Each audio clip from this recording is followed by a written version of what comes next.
आज हम गजेंद्र मोक्ष की कथा को श्रवण करेंगे। गजेंद्र कहते हैं हाथी को, गज कहते हैं हाथी को।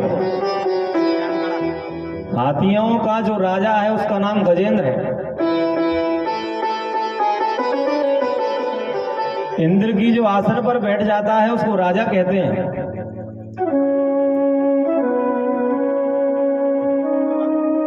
ऐसे हाथियों के झुंड का जो राजा है वो गजेंद्र है।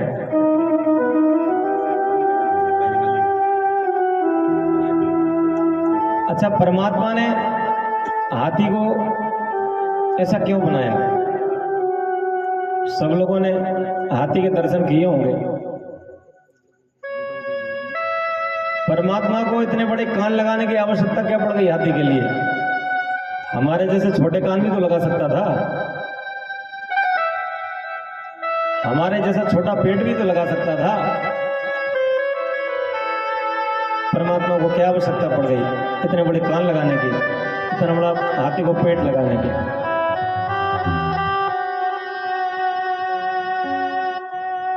बोले इतने बड़े कान इसलिए लगाए कि जगत की सुनो और सुन के पेट में उतार लो। हाथी से हमें यही शिक्षा मिलती है, कोई कितना भी भरा बुरा क्यों ना बोले, हमें सबकी बात को सुनकर अपने अंतःकरण में उतारना चाहिए। तो ये जो गजेंद्र है, भागवत में 8वें स्कंद में ये गजेंद्र मोक्ष की कथा आती है। भागवत में 12 स्कंद है, 365 अध्याय है। तो 8वें स्कंद में यह कथा गजेंद्र मोक्ष की आती है। ये जो हाथी है गजेंद्र, इसको संसार से बहुत मोह है। इसका बहुत बड़ा परिवार है। हाथी को अपनी पत्नी हथनी में इतनी आसक्ति है, अपने पुत्रों में इतनी आसक्ति है कि परमात्मा को भूल जाता है। जो परमात्मा को भूल जाए, चाहे वो मनुष्य हो चाहे वो जीव जंतु हो, अंत में दंड उसको भोगना पड़ता है। आज ये जो गजेंद्र है, इसको अपने बल पर बहुत अहम है। मुझसे बड़ा बलवान कोई नहीं है, जंगल में मेरे से कोई लगता नहीं है।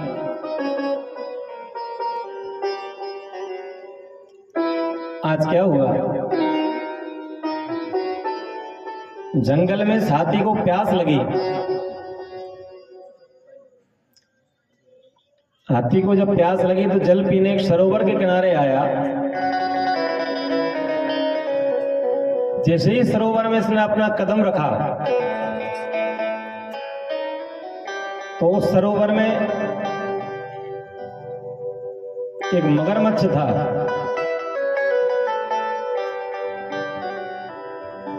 एक ग्राह था। जैसे ही हाथी ने जल में प्रवेश किया जल पीने के लिए, जल पीकर इसने अपनी प्यास को बुझा लिया। अब ये क्या करता है, अपनी सूंड से सरोवर के जल को लेकर उछालता है। वरुण भगवान का अपमान करता है, जो जल के देवता हैं।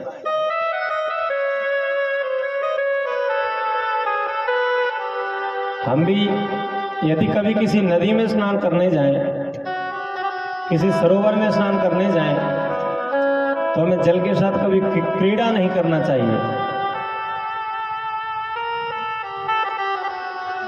आज हाथी जल में क्रीड़ा करने लगा।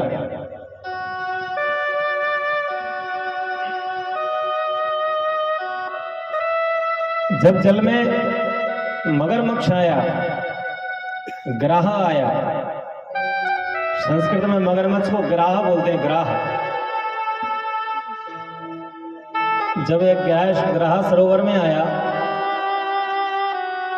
हाथी जब जल पीने के लिए, जल क्रीड़ा करने के लिए सरोवर में उतरा तो मगरमच्छ ने हाथी का पैर पकड़ लिया।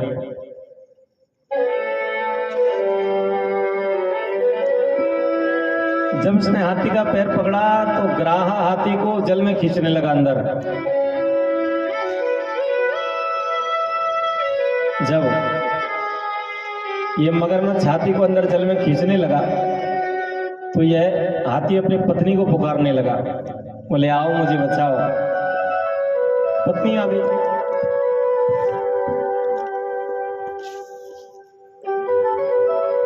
पत्नी से भी वो हाथी जल से निकाला ना गया, मगर मच्छ ने जो पकड़ लिया था। फिर अपने बच्चों को पुकारने लगा, बोले मेरे पुत्र आकर के मुझे जल से बाहर निकालो। हाथी का बच्चा आया और वो भी मां के साथ सहयोग करने लगा अपने पिता को बाहर निकालने के लिए, परंतु मगरमच्छ की पकड़ इतनी मजबूत थी कि मां और बच्चों से वो हाथी बाहर निकला न गया। जब हाथी के साथ उसकी मां हथनी भी डूबने लगी, बच्चे भी डूबने लगे, तो मां और बच्चों ने हाथ छोड़ दिया हाथी का। गजेंद्र बोला आप मेरा साथ क्यों छोड़ रहे हो? तो हथनी बोलती है आपके पीछे मैं अपने प्राणों की आहुति थोड़ी दे दूंगी। जिसको अपना सब कुछ मानता था पत्नी को हाथी, आज वह यह कह रही है कि आपके पीछे मैं अपने प्राणों की आहुति थोड़ी दे दूंगी।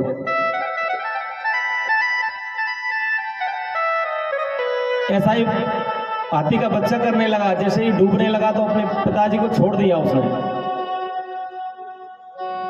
अपने बच्चे से भी बोला बेटा मुझे सहयोग दो, मुझे जल से बाहर निकालो। बच्चा भी ये कहने लगा पिताजी आपके साथ हम थोड़ी डूब जाएंगे सरोवर में।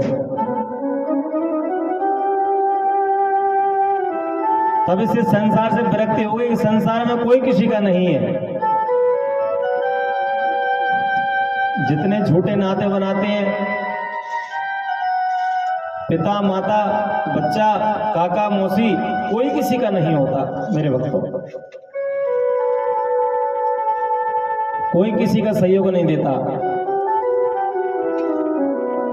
आया है सो जाएगा राजा रंग फकीर, कोई सिंहासन चढ़ चला कोई बंधा जंजीर।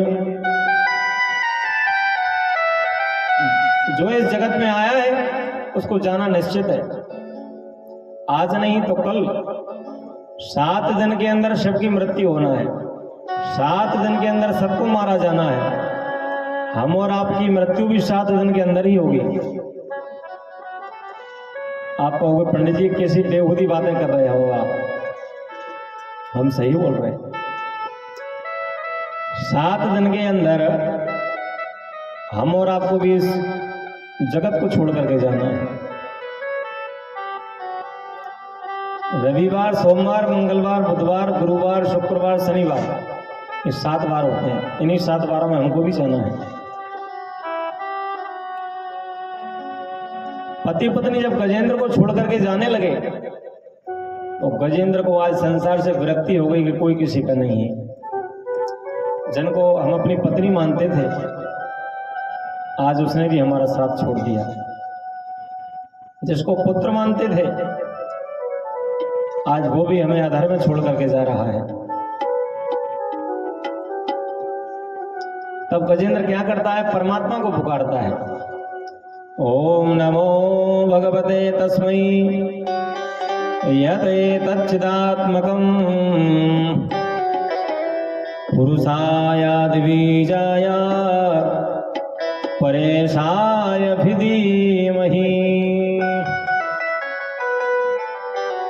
अब गजेंद्र यह परमात्मा को पुकारता है।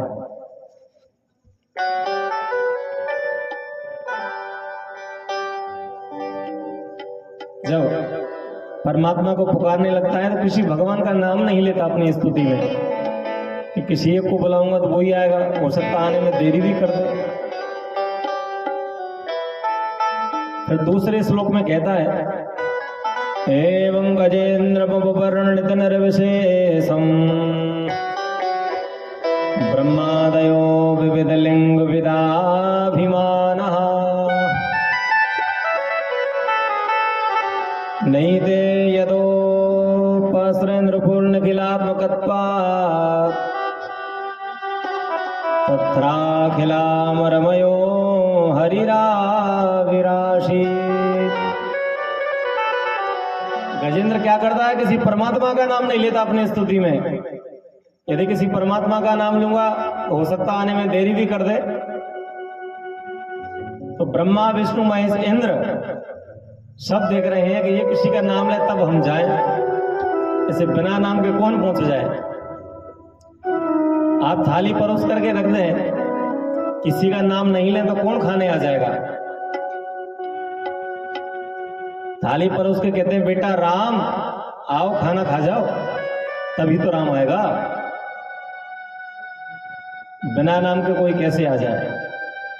तो आज यही स्थिति गजेंद्र के साथ में घट रही है। ब्रह्मा जी सोचते हैं कौन जाए, विष्णु सोचते हैं कौन जाए, शिव सोचते हैं कौन जाए। अब किसी का नाम ले तो जाए।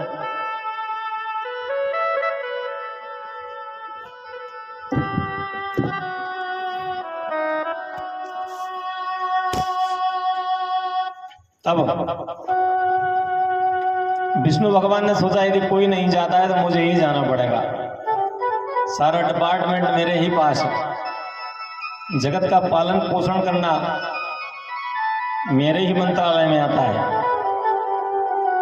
बोले मुझे ही जाना पड़ेगा। हाथी भी यहां परमात्मा को पुकार रहा है, परमात्मा को जाना पड़ रहा है। हाथी भी कहने लगा आओ आओ मुरारी, सुनो बनवारी गिरधारी, मुझ पे आन पड़ी है विपदा भारी। आओ आओ मुरारी, सुनो बनवारी गिरधारी, मुझ पे आन पड़ी है विपदा भारी। मुझ पे आन पड़ी है विपदा भारी, मुझ पे आन पड़ी है विपदा भारी। आओ आओ मुरारी, सुनो बनवारी गिरधारी, मुझ पे आन पड़ी है विपदा भारी। आओ आओ मुरारी, सुनो गिरधारी बनवारी, मुझ पे आन पड़ी है विपदा भारी, मुझ पे आन पड़ी है विपदा भारी, मुझ पे आन पड़ी है विपदा भारी। हाथी भी आज परमात्मा को पुकार रहा है, थोड़ी आवाज बढ़ा दीजिए। परमात्मा को पुकार रहा है। तो भगवान विष्णु ने क्या किया कि अपने गरुड़ पर चढ़कर गजेंद्र के पास आज आए हैं। गजेंद्र ने अपनी सूंड से सरोवर से एक कमल का फूल निकाला। परमात्मा ही जैसे गजेंद्र के समक्ष आए तो कमल पुष्प गजेंद्र ने आज परमात्मा के चरणों में चढ़ा दिया। बोले परमात्मा आपने मेरी रक्षा करी, लेकिन देखिए बुलाया गजेंद्र ने है भगवान को, लेकिन सबसे पहले कल्याण भगवान ने ग्राही का किया है, मगरमच्छ का।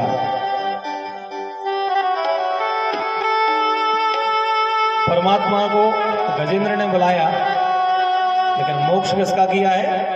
ग्राही का, मगरमच्छ का।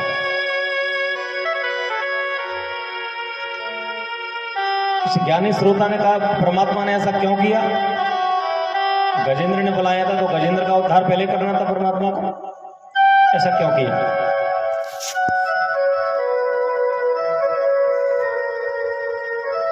बोले भक्त का तो परमात्मा को कल्याण करना ही है, लेकिन भक्त के साथ में भी जो भक्त लगाया उसका कल्याण पहले करेंगे तो उसका तो स्वतः ही हो जाएगा।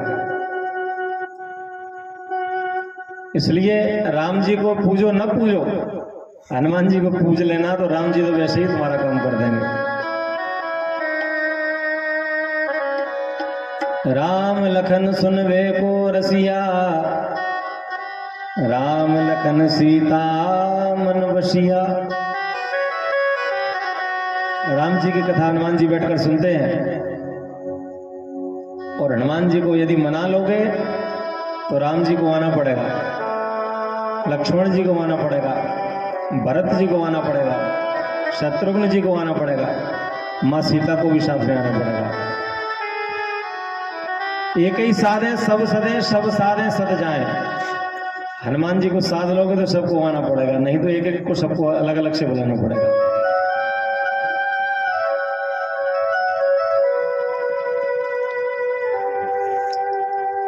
तो आज यहाँ परमात्मा ने आकर ग्राही और गज दोनों का उद्धार किया है। लक्ष्मी नारायण भगवान की जय।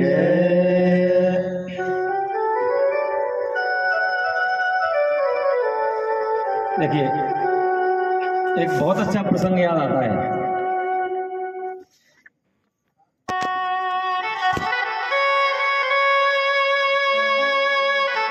एक दोस्त था, वो अपने ससुराल जाने लगा।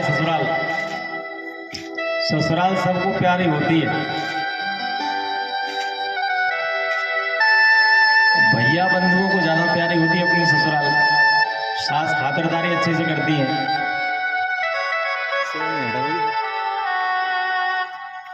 भैया ससुराल जाने लगे, बढ़िया अच्छे चमक धमक के कपड़े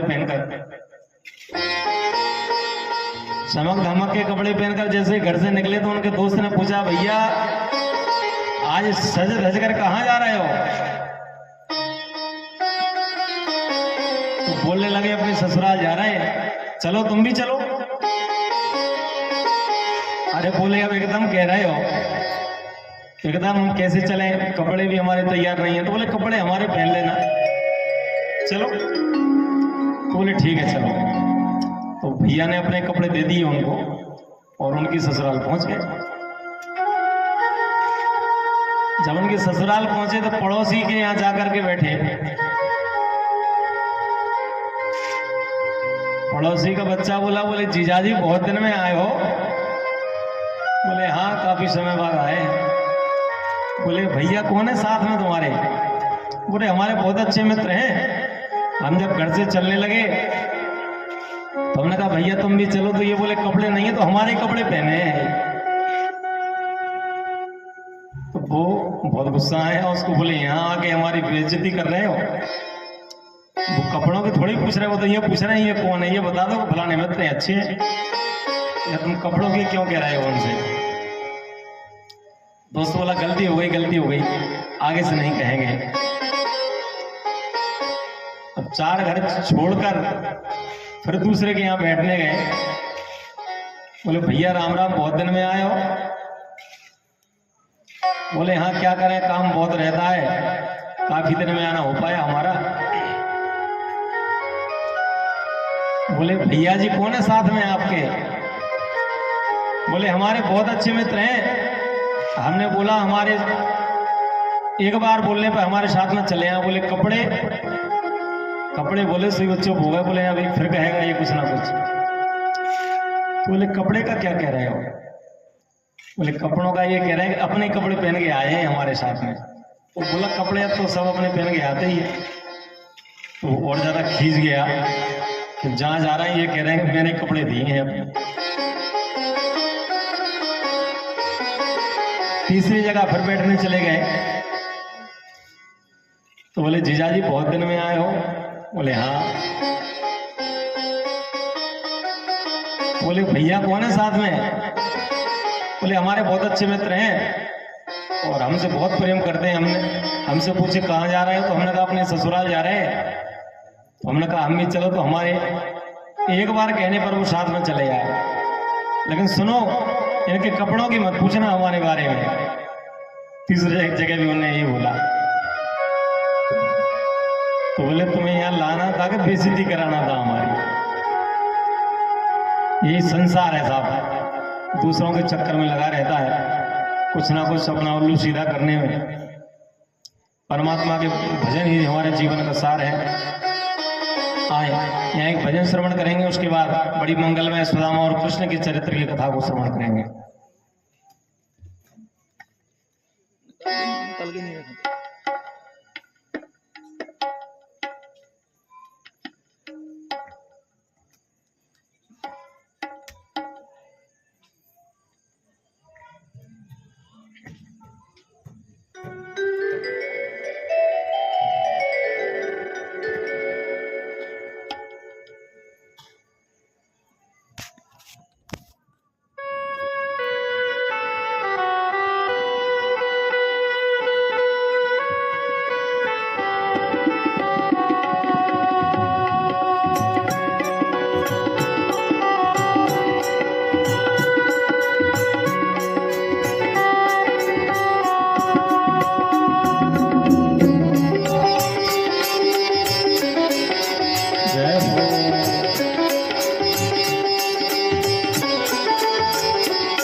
तूने मुझे बुलाया शेरा वालिए, मैं आया शेरा वालिए।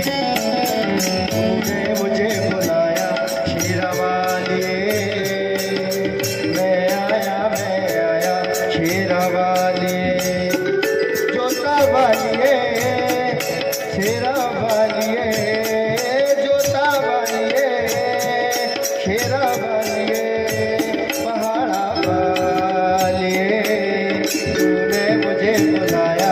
शेरा वालिए। मैं आया शेरा वालिए। तूने मुझे बुलाया शेरा वालिए, मैं आया शेरा वालिए।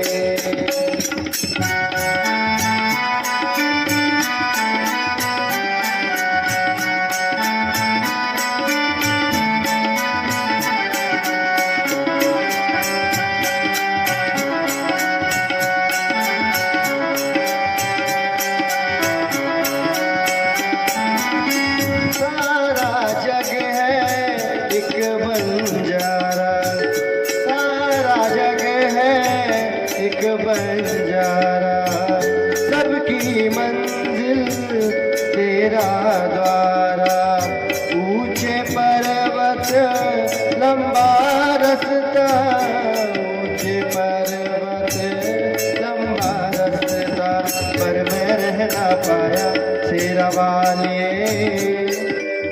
मैं आया जोता वालिए। तूने मुझे बुलाया मैं आया शेरा वालिए।